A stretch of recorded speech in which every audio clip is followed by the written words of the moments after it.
At 23 minutes past 1, on the morning of April the 26th, 1986, the world was seconds away from its worst ever nuclear accident. Reactor number 4 at the Chernobyl nuclear power station in the Soviet Union exploded.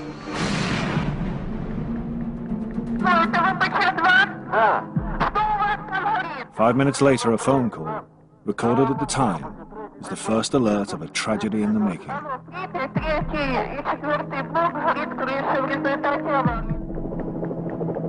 By morning, the physical devastation was revealed, but much worse was to come. The disaster at Chernobyl brought death and disease. It brought the very idea of nuclear power into question. And within the Soviet Union, the trauma of Chernobyl was so great that many see it as the first step in the breakup of the communist regime.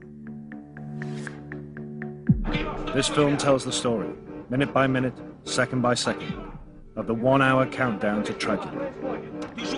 It's seen through the eyes of the key actors in the drama, the workers who were accidentally led to their deaths, and the innocent bystanders who looked on. Based on documented evidence and eyewitness reports, it has been filmed on location inside the surviving areas of the Chernobyl nuclear power station.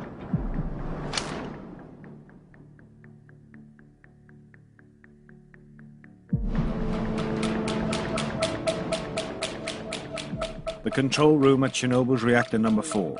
It is here that all the key decisions in the coming hour will be taken. The future of the reactor and the world beyond is in the hands of 3 men. At only 26, Leonid Topchinov is senior control engineer. His job is to control the enormous power in the reactor.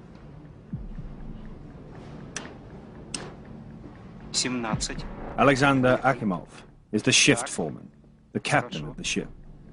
Ну что, все выспались? Поужинали нормально? But tonight he is outranked.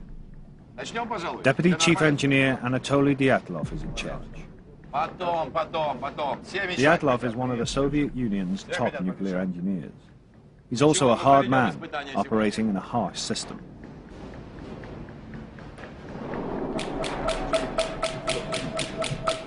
There is a further vital character, the newly commissioned reactor number 4 itself, one of the communist regime's proudest technological achievements. Tonight, the control room is preparing for a safety test on the reactor. Мощность упала почти до 500 мегаватт. А что с Ларом? Я отключаю локальный автоматический регулятор мощности реактора. But a fateful argument is brewing between the 2 senior engineers and Dyatlov about the level of power at which it is safe to begin the test. Орден включился, но все равно мощность падает. Продолжайте. Что происходит? Мы же не должны опускаться ниже нормы 700 мегаватт. Это же небезопасно. Что я ему скажу? Я ему сам скажу. Не надо мне ничего говорить. Я все знаю сам. Думать не твоя работа. Здесь я принимаю решение. Делай, что тебе говорят. Это набрал каких-то наглых карасей. Анатолий Степанович, мы и так On this night, Chernobyl is harboring 2 deadly secrets. 700 мегаватт. The first is a potentially fatal flaw in the reactor's design, which the engineers are unaware of. A flaw that makes it highly unstable when run at low power. The second secret concerns the man in charge. Anatoly Dyatlov's own history is scarred by the very technology he is seeking to dominate. Tonight, Dyatlov and the reactor will face each other in a battle of strength that will destroy them both.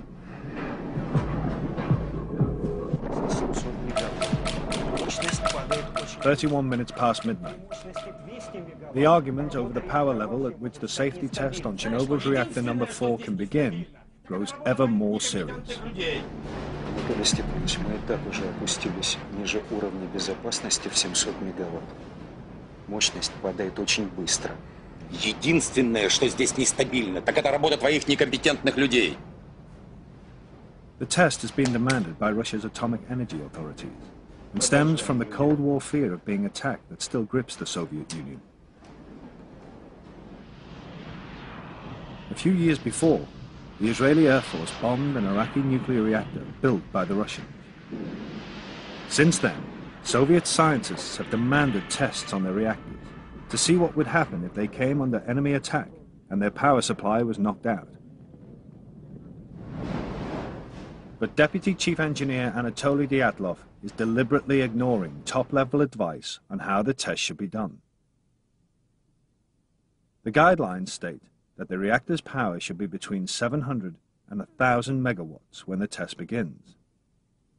Dyatlov wants to do the test at only 200 megawatts to preserve the cooling water that stops the reactor overheating. He believes there is little risk. Unfortunately, that night, there was not a single man in the control room that he saw as his equal. There really wasn't anyone there who was as strong a character or as professionally qualified, whose opinion he would respect. Реакторы не ошибаются, ошибаются люди. Давайте за работу. Dyatlov is not in fact an unreasonable man. Rather, he is a creature of the communist system that has raised and promoted him. He was born a fisherman's son in Siberia and ran away from home at the age of 14. He's overcome these unpromising beginnings to rise through the ranks as an engineer. He is a party man. He tries to follow the rule book. But he's aware that in the nuclear industry, the rule book and reality often don't match. To get things done, shortcuts and improvisation are sometimes the only answer.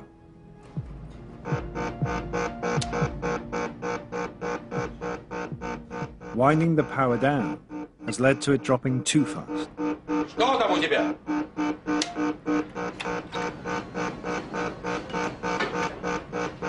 Ну, мощность быстро падает.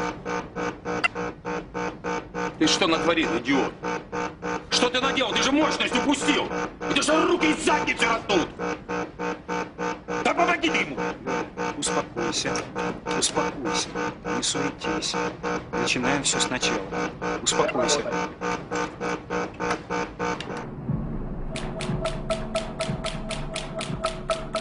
One mile away from Chernobyl is the dormitory town of Pripyat. Everyone who lives here works at the power station. Though they don't know it, all these people's destinies will be dictated by the events unfolding in control room number 4. Among them, soundly asleep, is Nikolai Fomin, the chief engineer of Chernobyl, who left the order for the safety test to be carried out.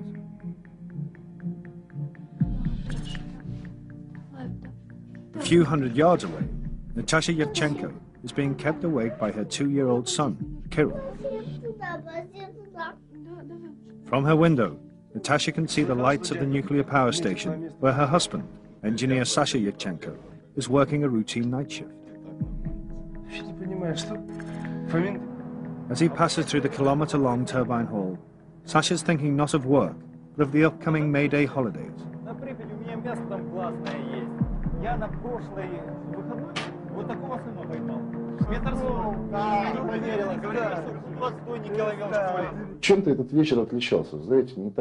There was something about that night, something unusual.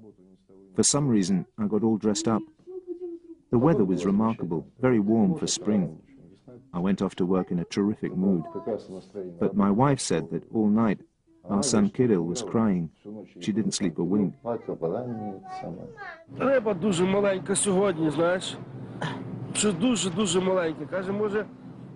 Others are also awake. Among them 2 fishermen. One, a Chernobyl maintenance man, casting for fish, attracted by the power plant's warm wastewaters.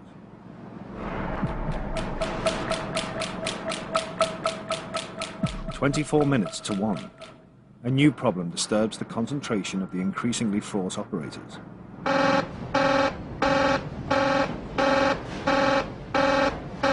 Да выключите этот вой! Уровень воды в барабан-сепараторах опасно низкий. Давай соберись, это твоя работа.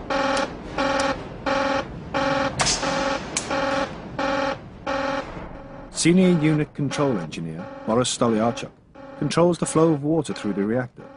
He's all too used to alarms like this.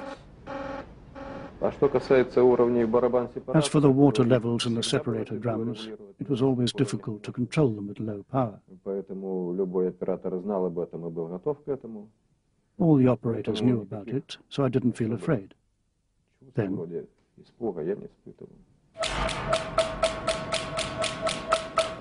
22 minutes to 1. The reactor has ground to a complete halt. Dyatlov makes a fateful decision. Ты же уронил реактор! Имбецил ты долбанный! Ну давай, поднимай мощность! Выводи регулирующие стержни! Бегом! to raise power after 12:30, the shift actually had to pull all the control rods out of the reactor. This was like cocking a gun.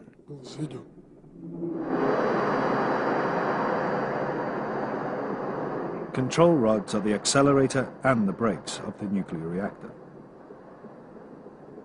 Below the 50-foot reactor lid are 1,661 uranium-filled fuel rods, which descend into the reactor's core. The splitting of the uranium atoms releases enormous heat from the fuel rods, which turns water into steam. The steam drives the giant turbine, which generates electricity. To control this power, 211 boron control rods are spread throughout the reactor's core. If they're raised, power accelerates. If they're taken out altogether, the engineers lose their ability to apply the brakes. Yet that is exactly what Dyatlov tells his men to do. Извините, Анатолий Степанович, но разве мы не должны остановить реактор? И так положено в инструкции. Это верно, Анатолий Степанович. Это абсолютно верно. Если мы извлечем регулирующие стержни, управлять реактором нам после этого становится почти невозможно. Как же испытания не проводить из-за таких кретинов, как вы? Испытание будет проведено сегодня. А тебе я скажу. Если ты не хочешь или не можешь выполнять приказания, я могу избавить тебя от этой необходимости. Ты меня понял? Да. Пошел вон! Пригуб, прими управление!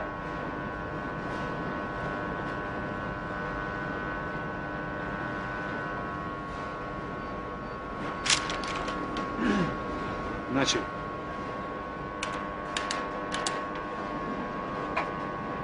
Так, осторожнее. The men's revolt has failed. Tregub and Akimov power up the reactor. Хорошо. Отлично. Прекрасно.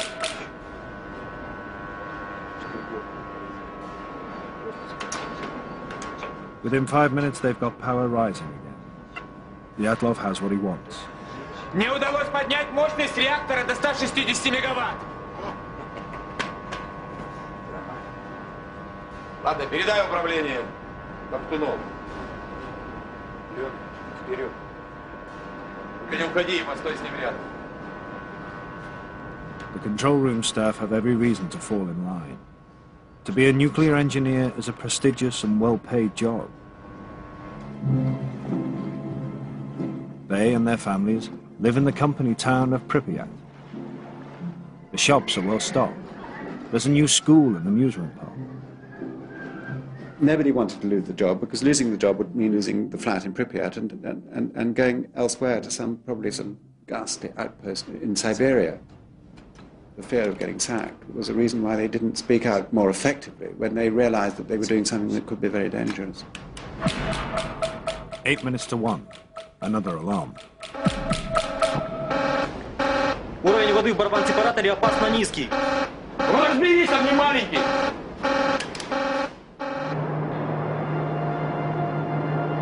Ну так что, договорились на выходные на рыбалку? No one outside the control room knows about the argument going on there. For workers like Sasha Yevchenko, it's just another ordinary night.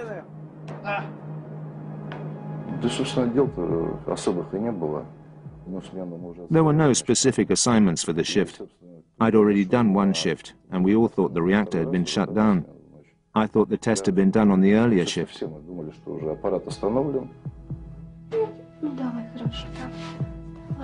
Outside the plant, the night is still.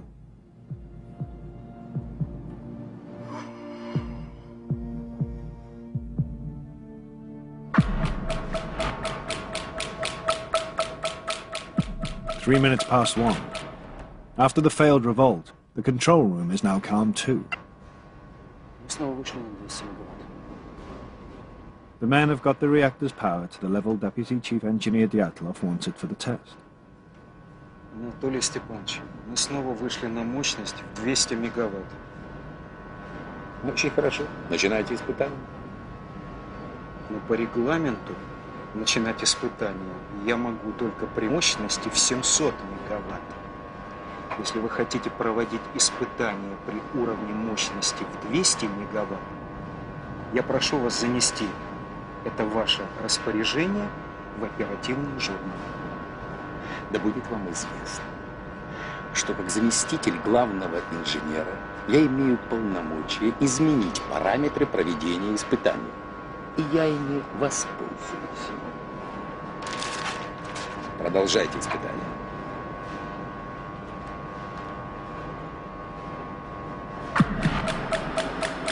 In the pump room, mechanic Valery Kadenchuk is visited by his friend, foreman Valery Perevychenko.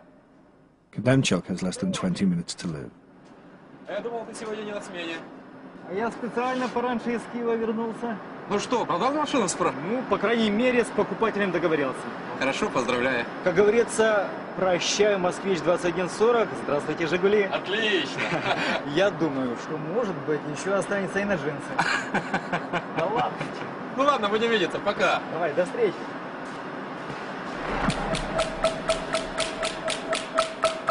Next on Perevychenko's rounds is Sasha Yevchenko in the maintenance department.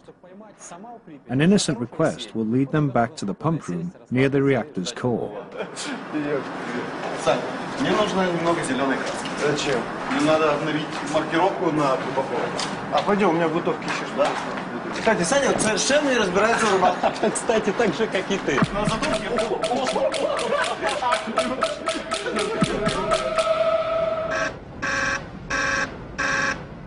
The water shortage continues to set off alarms, but still none of these engineers believes a serious accident is possible.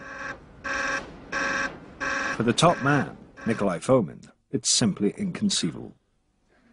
Fomin had done a correspondence course in nuclear engineering, but he wasn't an expert in the field at all. He had risen mainly because of his standing as the party secretary. Unlike Dyatlov, who was aware that there were dangers in these reactors, Fomin believed everything he'd read. And so when the issue of safety arose, he'd say, well, the chances of an accident are completely remote, about as remote as you being hit by a meteorite. Even the safety-conscious Alexander Akimov, who does understand the technology, has officially estimated the chances of an accident at Chernobyl as 1 in 10 million per year. But Akimov and his colleagues do not know the reactor as well as they think. They are the victims of years of cover-up and negligence.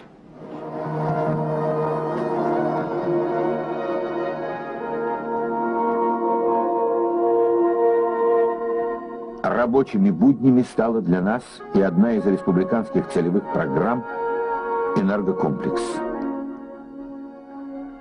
From the 1960s, the expansion of nuclear power has been a key target of the communist regime.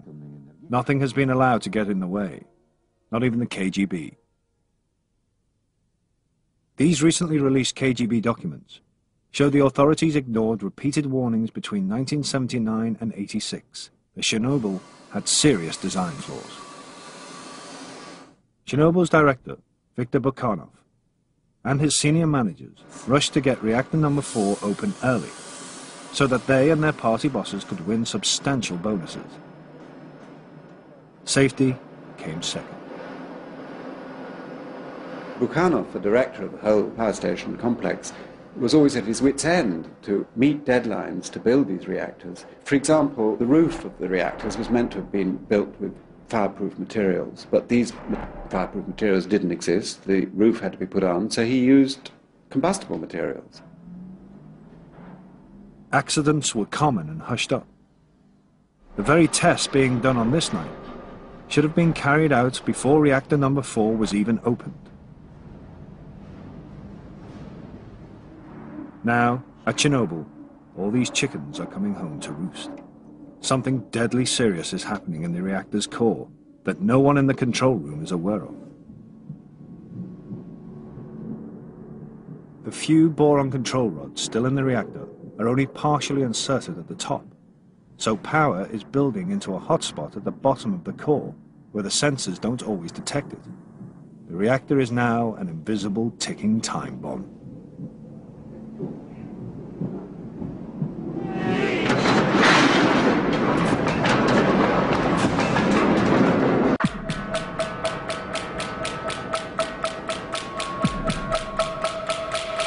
"12 minutes past 1.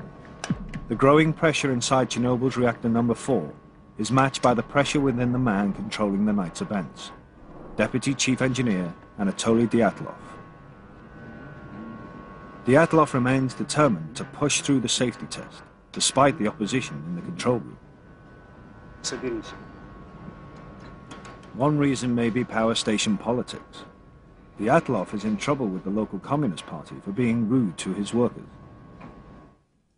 His boss, Nikolai Fomin, is due for promotion. A successful test could help Dyatlov get Fomin's job and remove him from the engineers on the shop floor. But Dyatlov also holds a darker, more personal secret. Back in the 1960s, he'd worked in Siberia, installing nuclear reactors into submarines. There was a nuclear accident. The investigation found that it happened as a result of Dyatlov's actions, though it was not shown to be his fault. Dyatlov was exposed to 200 rem, 3 lifetimes worth of radiation. Soon after the Siberian accident, Dyatlov's son died of leukemia, the most common disease children get from exposure to radiation.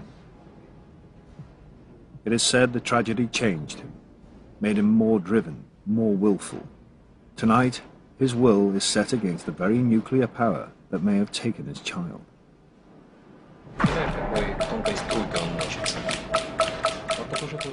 1:17 a.m. Less than 6 minutes to the start of the safety test. Dyatlov is confident. На 200 мегаваттах расход воды небольшой. Мы сможем повторить испытания, если что. До сих пор таких испытаний не проводили.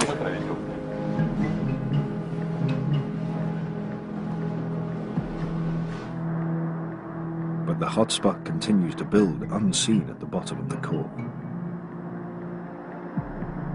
Еще 2 минуты и все. Шевелитесь, шевелитесь. Outside the control room, life and gossip carry on as normal. Вообще не понимаю, что Фомин делает на атомной электростанции. Он же обычно работал на обыкновенных электростанциях. А, тогда ясно, почему он сказал, что управлять реактором так же просто, как электросамоваром. Ты комара когда-нибудь видел?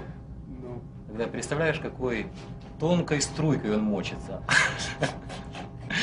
Вот такой же толщины должна быть та ниточка, по которой нужно ходить, чтобы преуспеть в партии. Ты думаешь, это у тебя получилось бы?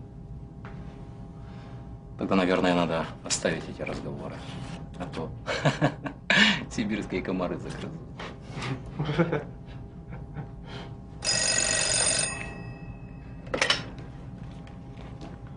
Да. Брось сигарету. Жена звонит.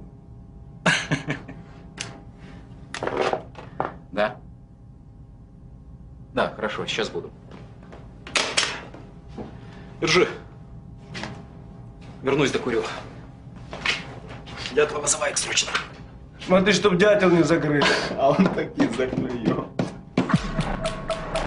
Perevchenko's route to the control room will lead him past the reactor. Ну, ежели, наконец, все готовы, может, мы начнем испытание?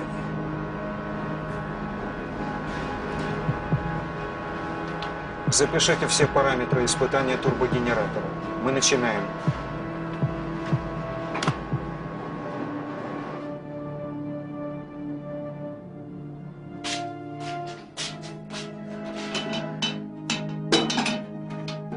Нет, Саш, все ты не прав. Тишки, это прекрасно. Может, для тебя прекрасно, а для меня пока рано. Я пока об этом не думаю. Зря. А мы вот думаем. Второго уж думаем.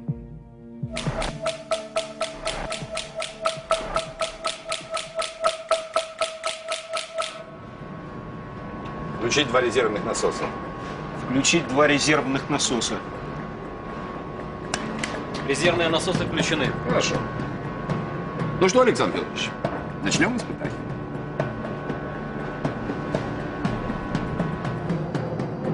The test will shut off the power to the massive turbine and let it coast. Backup diesel generators will take over. But there's a 40-second gap before they kick in. The question is how effectively the slowing turbine will keep the water pumps going until the diesel generators take over.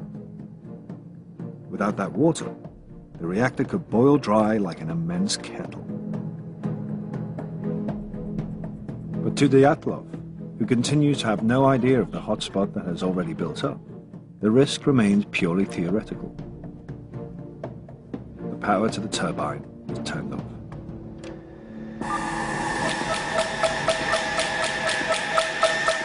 Over the next minute, a terrifying chain of parallel events will unfold. As the turbine winds down, the pumps push less water through the reactor's core. More and more steam is generated from less and less water.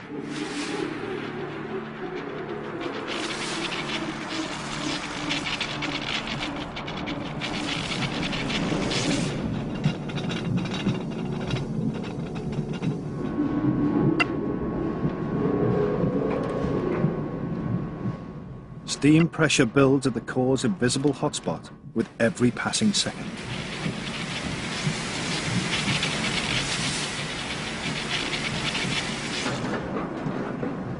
As the steam pressure rises, it spreads to the pump room.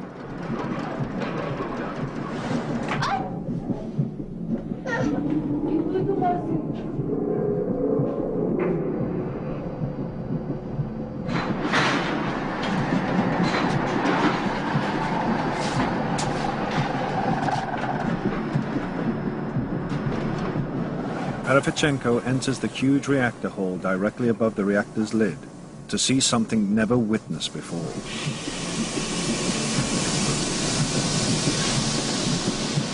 Steam pressure inside the core is lifting the 350 kilo caps to the fuel rods out of their sockets.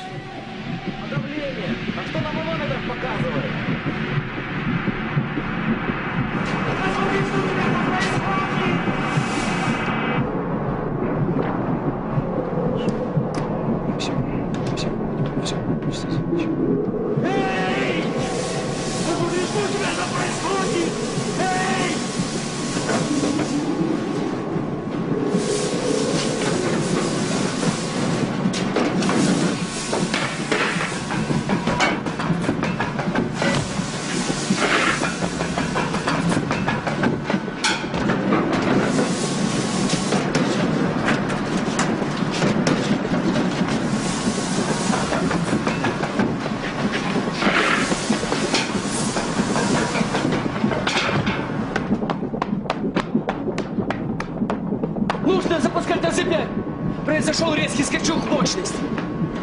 Я включаю систему аварийного снижения мощности.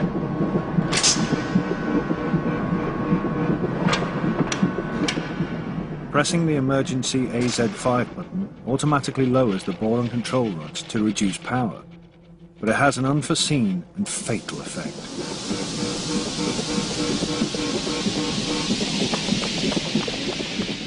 The boron rods were in fact tipped with graphite, and that short moment when they are first inserted into the reactor, the graphite in fact leads to a surge in the power, not a reduction of power. From when the AZ5 button was pushed until the explosion, the power increased hundreds of times.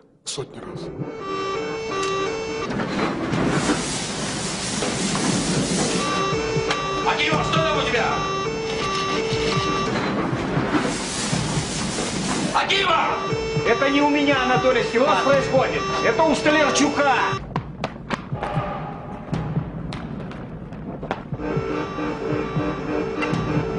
Реактивность удваивается каждую секунду. Это невозможно! Уровень мощности превысил 530 мегаватт. Наконечники срывает! С крышки реактора! Ребята!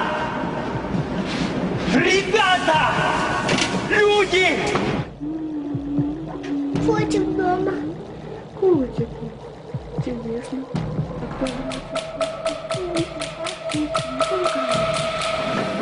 The disaster is now seconds away.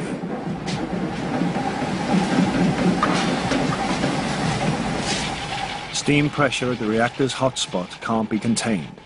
50 control and fuel rod shafts are torn apart.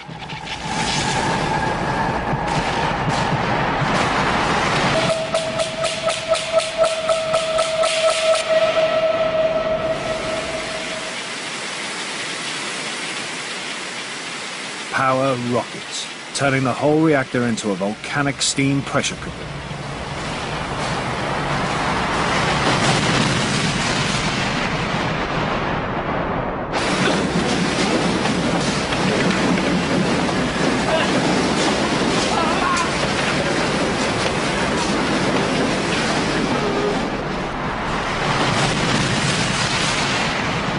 Что таке? Стрел? Вогонь такий, вогонь якийсь.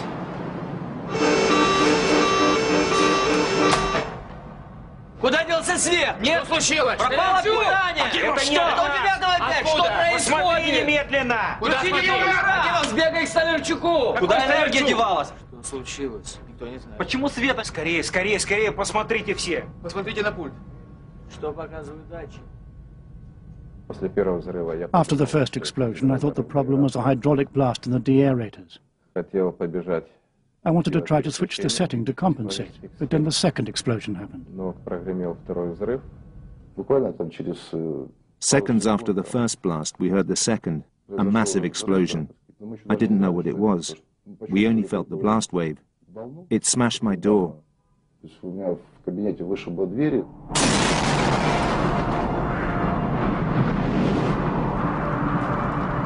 With the 500-ton safety cap blown off and air being sucked in below, the reactor becomes a giant blowtorch, blasting 50 tons of nuclear fuel into the atmosphere, 10 times Hiroshima.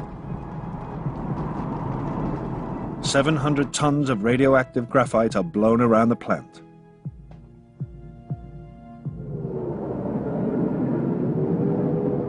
Clouds of dust are sucked into the control room, accompanied by a strange smell. Gases released from the core leave a metallic taste, like ozone after a thunderstorm. It is in fact the stench of death. The dust is the cloak of the invisible killer of radiation.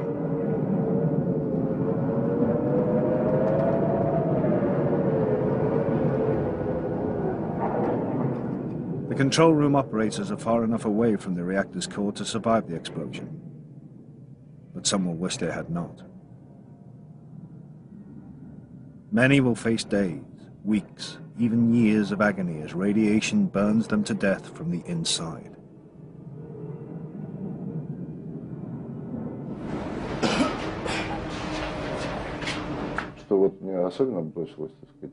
What struck me was what had happened to my wall. It's cast concrete, a meter thick. I saw it in the corner of my room, bending as if it was made of rubber, like this.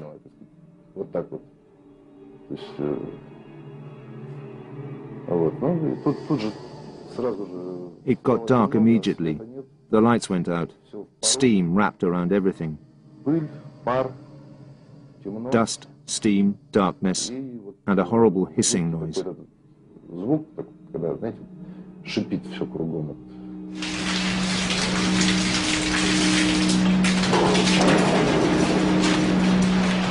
Что это?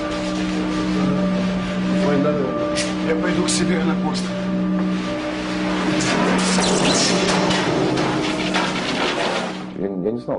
I thought it could be an earthquake or maybe war. The reactor was the last thing on my mind.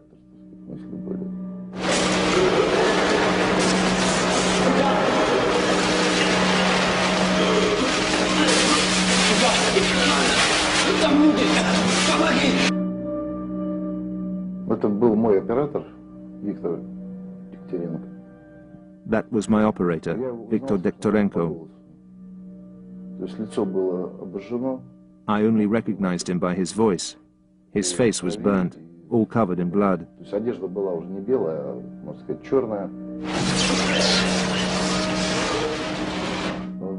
Victor was still in shock. He said to me that he had been near the pumps together with Rusanovsky, the second pump operator, and that he stayed there, and I should help them.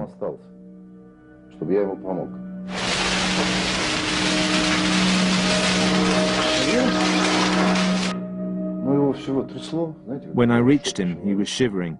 You know, when a man is in shock. He just indicated with his hands and said,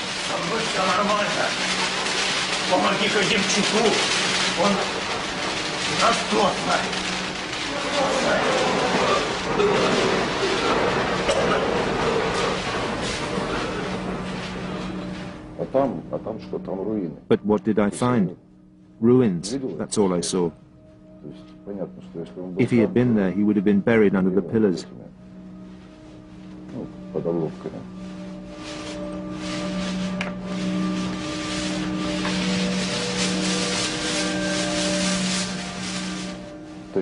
In place of the ceiling, there was only sky. A sky full of stars.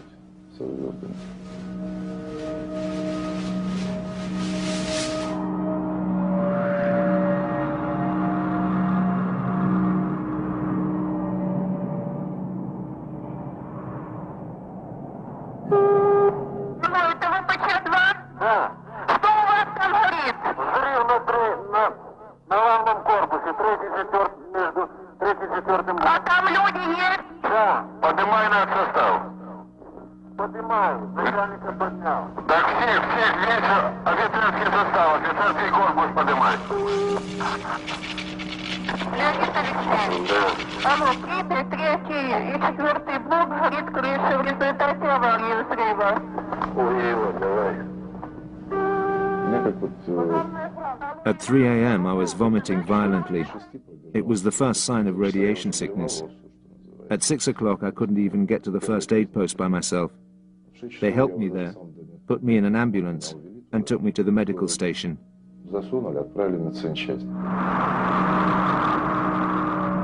Sasha Yevchenko will survive. Others are dying.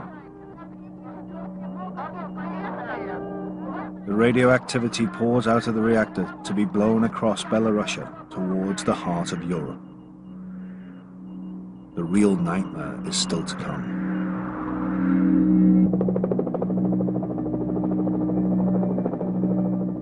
By the morning of April the 26th, the KGB was filming the devastated scene of the worst nuclear accident in history. Whoever shot this declassified KGB footage absorbed a massive dose of radiation. The next day, the people of Pripyat were officially told the worst.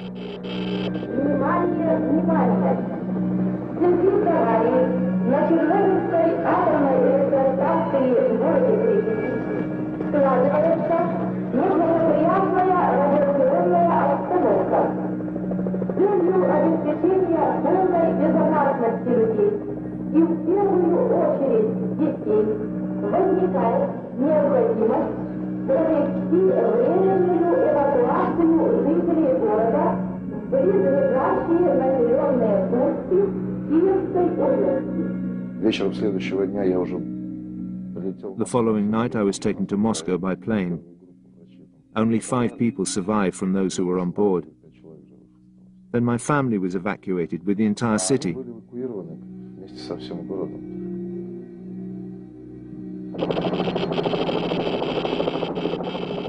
It would take a full week for all 135,000 people to be evacuated. The radiation count was so high that flashes from it burned straight onto this film.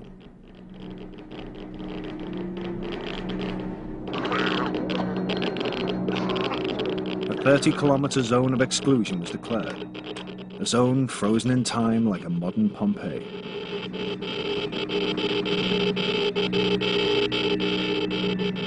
Over 600,000 Soviet men and women were brought in to contain the radioactivity.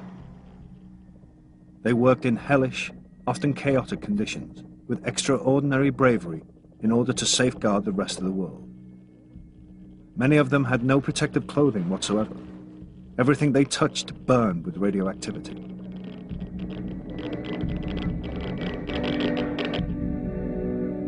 The poisonous cloud spread beyond borders, across much of the northern hemisphere.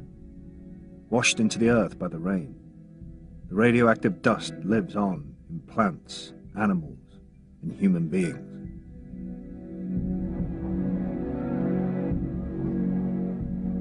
Within the Soviet Union, in the changing times of a new openness, the political effect was profound. Все вы знаете, недавно нас постигла беда. Авария на Чернобыльской атомной электростанции. I think in both a symbolic and a very real way, Chernobyl was the beginning of the end for the Soviet Union. I think in a symbolic way, the sort of meltdown, the explosion, was caused by all the inherent contradictions in the Soviet system, and therefore it's a very good paradigm, if you like, symbol of what was to happen. Chernobyl's death toll, though horrifying, has turned out to be smaller than many first feared. The scientific consensus is that it will cause some 10,000 cancers in Russia and 25,000 worldwide over a 70-year period. As yet, the only proven rise in disease is in thyroid cancers in children.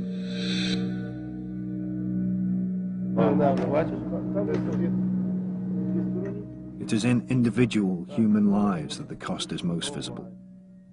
The fishermen spent the night watching the firemen fight the radioactive blaze until they started to feel ill. Within hours, their skin went black, a nuclear tan that foreshadowed their deaths.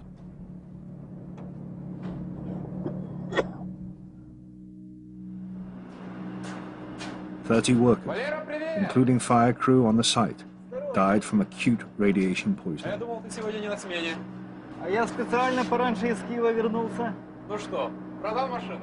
Valery Kademchuk was vaporized in the explosion while at his post in the pump room. Valery Perevychenko died 6 weeks later of radiation burns, suffered trying to find his friend Kademchuk. Alexander Akimov died 15 days after the explosion from radiation poisoning. As long as he could speak, he said, "I did everything right. I don't understand why it happened." Leonid Toptinov died 3 days after Akimov. He too protested his innocence to the grave, saying he'd done everything he could.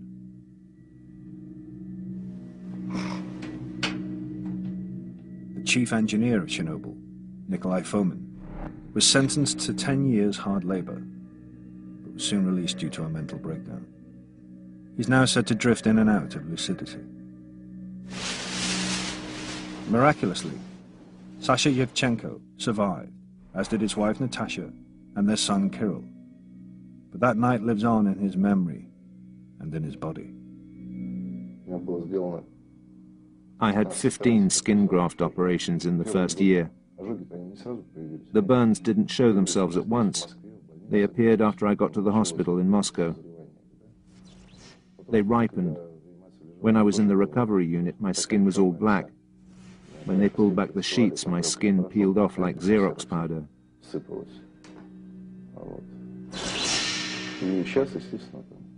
I have to be careful now. For instance, I can drive a car, but I can't do repairs.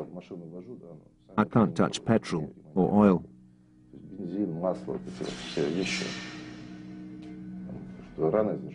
The wounds won't heal. The blood won't congeal properly. There are other things, but you get used to them. You just live with it. You have to.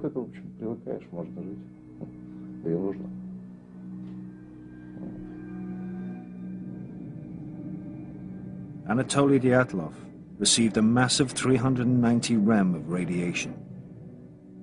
But even this 5 lifetimes worth of radiation didn't kill him. He lived on till 1995 when he died of a heart attack. Dyatlov served 4 years of his 10-year sentence, and in a remarkable interview given shortly before he died, he argued that in the battle between himself and the reactor, only one side could be blamed.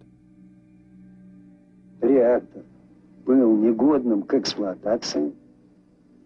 The reactor shouldn't have been in operation.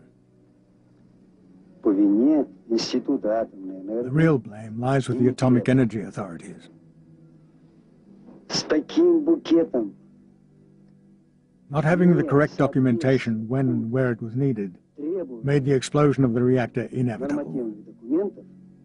Взрыв его был The reactor marched straight to its doom. солдатским шагом шел к взрыву.